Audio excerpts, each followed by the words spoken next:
Bom dia, quinto ano, hoje quinta-feira, né, dia 3 de dezembro, último dia de aula nosso dessa semana, né, a gente vai ter aula de história e matemática novamente, tá?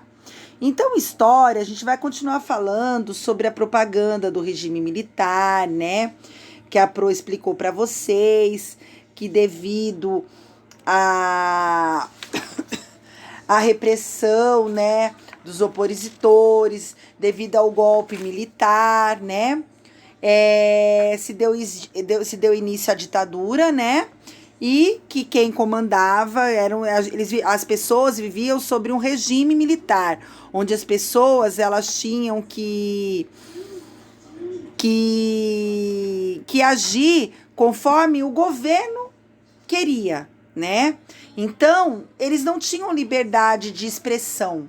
Então, tudo que eles iam fazer tinha que passar pelos fiscais do governo antes que pudessem ser expostos, né?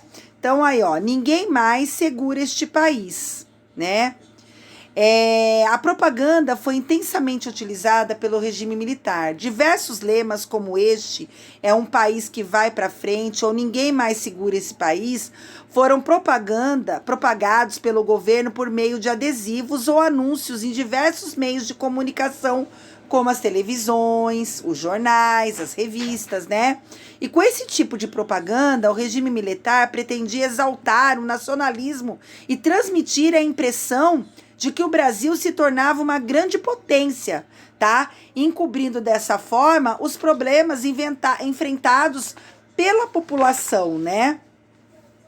E houve, né, uma grande resistência em relação a essa ditadura, porque durante o regime militar, diversos movimentos de resistência à ditadura ocorreram no país. E pessoas de diferentes grupos da sociedade, eles faziam oposição a esse regime. E eles denunciaram problemas como a falta de liberdade, o intenso uso de violência pelo governo, né? E essa resistência foi expressa de diferentes maneiras, né? Aí no ano de 1968, muitas passeatas foram organizadas, foram sendo mobilizadas, milhares de pessoas contra a ditadura, né? Após esse ano, houve um aumento de violência da repressão contra esses opositores, né? Ao regime militar, impedindo então as manifestações.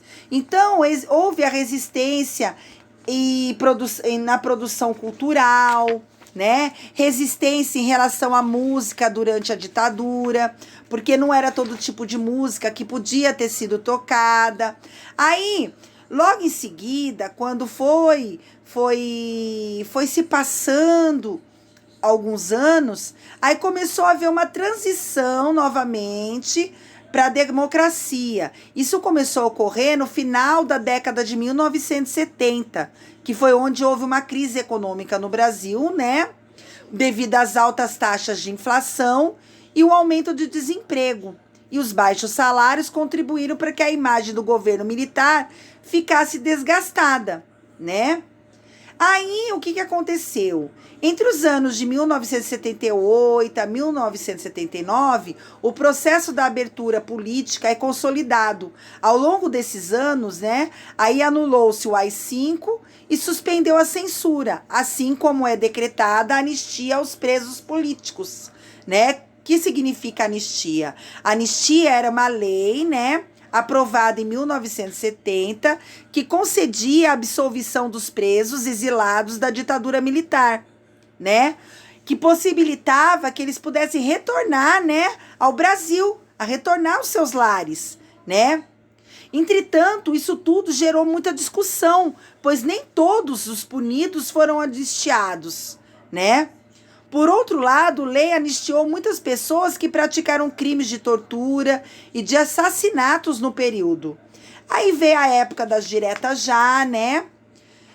E na capítulo 10, a gente vai começar a estudar sobre o Brasil atual, né? Sobre a Constituição de 1988, né?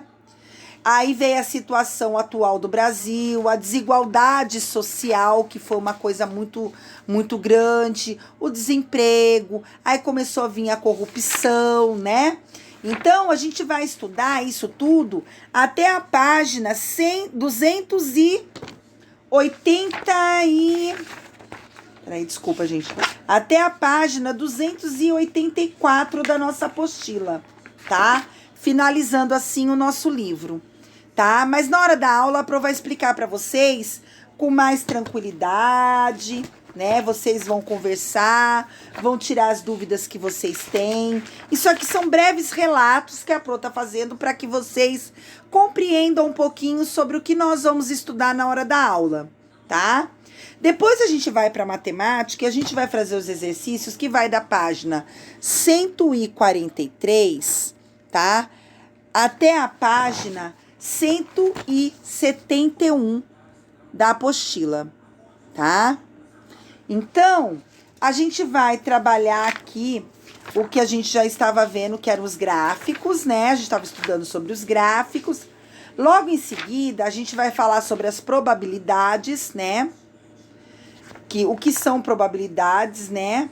A probabilidade nada mais é que a medida da chance, né, que pode ser indicada por uma fração, né? No caso, na roleta acima, por exemplo, aparece 5 partes pintadas de verde de um total de 15 partes. Portanto, a probabilidade de girarmos a roleta e ela parar em uma parte verde, né? Ela é o quê? Ela é maior do que dela parar na azul, do que ela parar na vermelha, né? Então, isso é a probabilidade. E logo em seguida, nós vamos entrar nas atividades sobre medidas 2. A gente vai falar sobre unidades de medida 2, né? Que envolve, o que envolve? A medida de massa, né? Que a gente vai falar sobre os quilos, sobre as gramas, né? A transformação de medida em massa, né? Como que é feita a transformação de tonelada em quilogramas, né? Então, a gente vai estudar isso aí tudo até a página 171. A gente vai falar também sobre medidas de temperatura, né? Medidas de capacidade, né? E a gente vai ter aí nessa aula. E na próxima semana a gente já finaliza o nosso livro de matemática, tá bom? Que Papai do Céu proteja vocês, que vocês tenham um final de semana abençoado e feliz, tá bom? Beijo, fiquem com Deus.